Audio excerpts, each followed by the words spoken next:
Just Stop Oil launching biggest ever, I think, slow march today.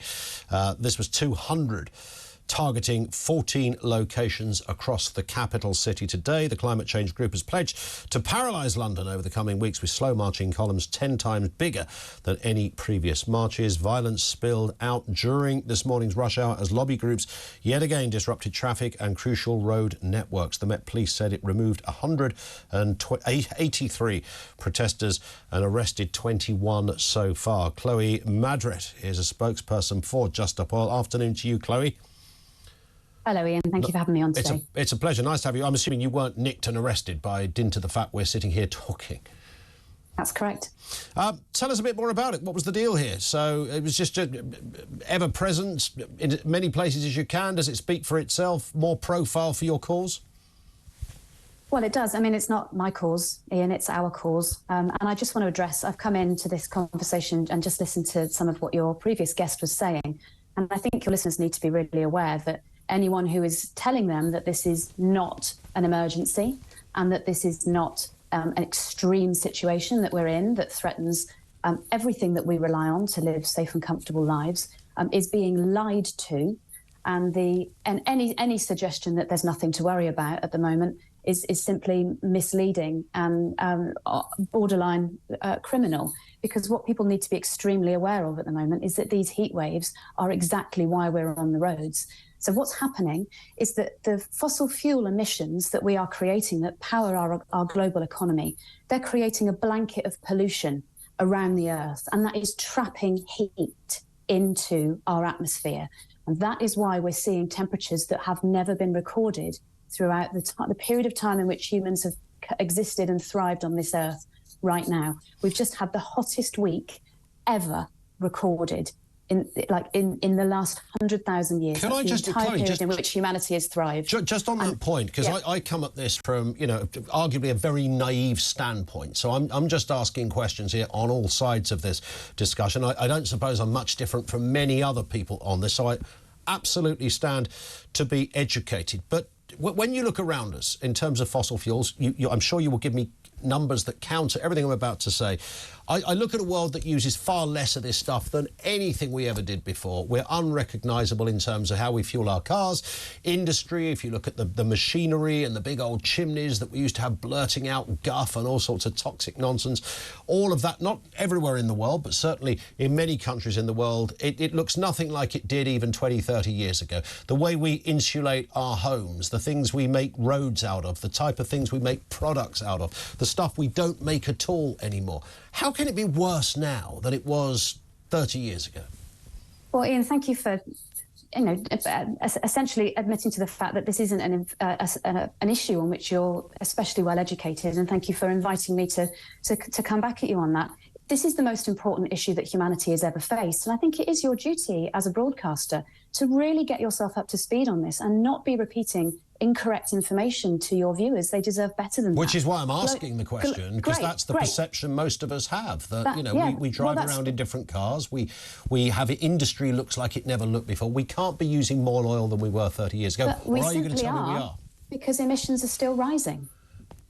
Emissions are going up all the time. So how much more oil? We're expanding all the time. How much more oil do we use as a country than we used 3 decades ago? I can't tell you that information. I'm a climate activist. You could get an energy expert on here to talk to you about that. That's central to your very point, isn't it? Well, no. What's central to my point is that we need to fossil fuels. We are digging for oil. We're using all the stuff that. But you don't know. Statistics.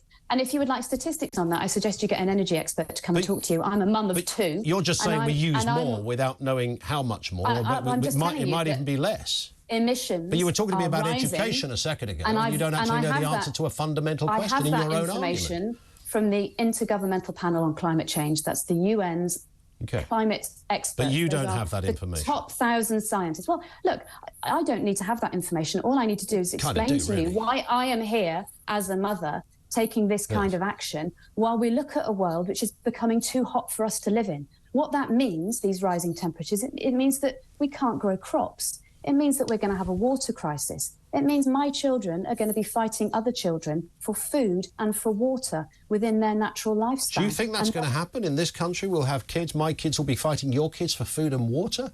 I think that's exactly where we're going, unless we listen very clearly to what we're being told about how we need to move safely away from the era of fossil fuels. But you don't know. But you don't know amounts. It sounds like you like the headline, but you're not sure of the detail, and that concerns me a little bit, Chloe.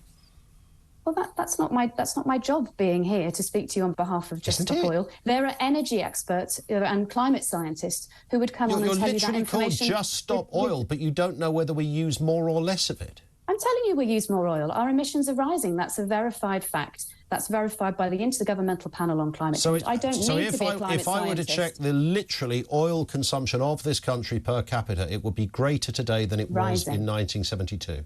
Correct. You're confident of that?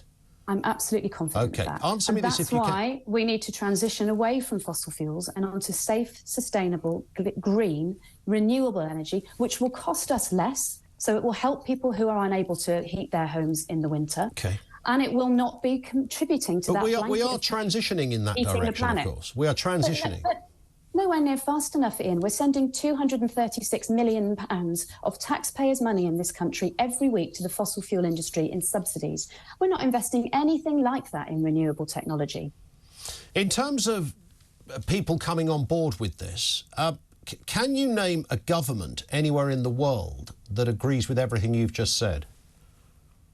Well, the governments of France, for example, is absolutely taking this seriously in a way that our government is not. There's they've got a very different energy infrastructure, as you know, in France. Well, we need a very different energy infrastructure here. We need a smart grid that can cope with the renewable energy that we need in order to be able to move it from where it's being generated and store it and get it to where it's needed.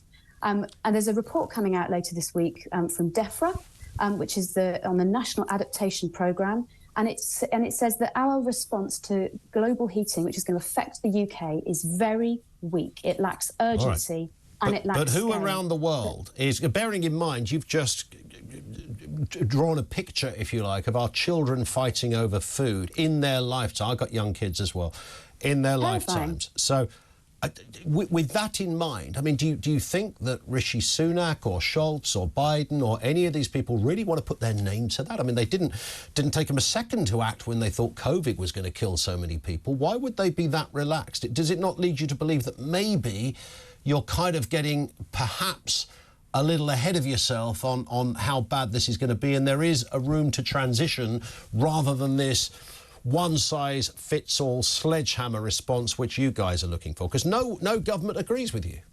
That's a bit odd, isn't it? We're not asking you to take a sledgehammer, and actually no new oil is Labour policy. But no government... And it's very likely that Labour will form the next government and this will be part of their policy. Well, that might be one part of it, but it won't address all the things you guys are looking for. Biden in the United States has passed the most important piece of climate legislation in the Western world. They are drilling like they've never drilled in their life down there in the deep south. But they also have an astonishingly important piece of climate legislation. China, which of course is still, for whom coal is still a problem, have tripled their solar capacity in the last 2 years. They have, but it's also a massive, country as well. But they continue to build more coal-powered.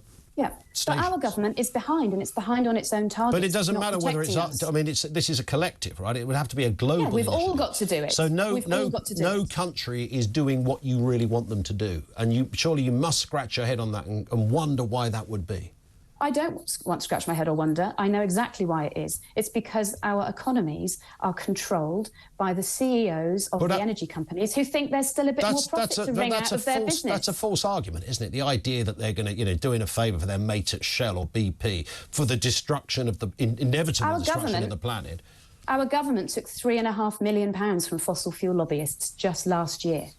Just last year. They love to talk about Dale Vince, who's supporting Just Stop Oil and is contributing some money to Labour over a number of years. They took £3.5 million from fossil fuel lobbyists just last year. So until we solve that problem, until our governments can break free of the relationship they have with the fossil fuel funders... So you think that Rishi Sunak was seduced to destroying the planet by £3.5 million? I don't believe you believe that, Chloe. I think that the interests of the Conservative Party are for £3.5 million quid. The planet's going to die, but we got £3.5 million quid. We won't be alive in 10 years. They are intrinsically linked with the interests of the status quo, and that status quo is held by the CEOs of the companies like BP and Shell. So they're happy for the planet to die for a few donations, which will mean nothing because the planet will have died. They seem to think that there's more profit to be wrung out of their and you'd apply that to France and Germany and all the rest of it. Listen, Chloe, I have to stop there for no other reason than time. Thank you, Chloe Nadrett, who's a spokesperson for Just Stop. Or I'm not sure we got any further on some of that there, but thank you to her. She explained her position.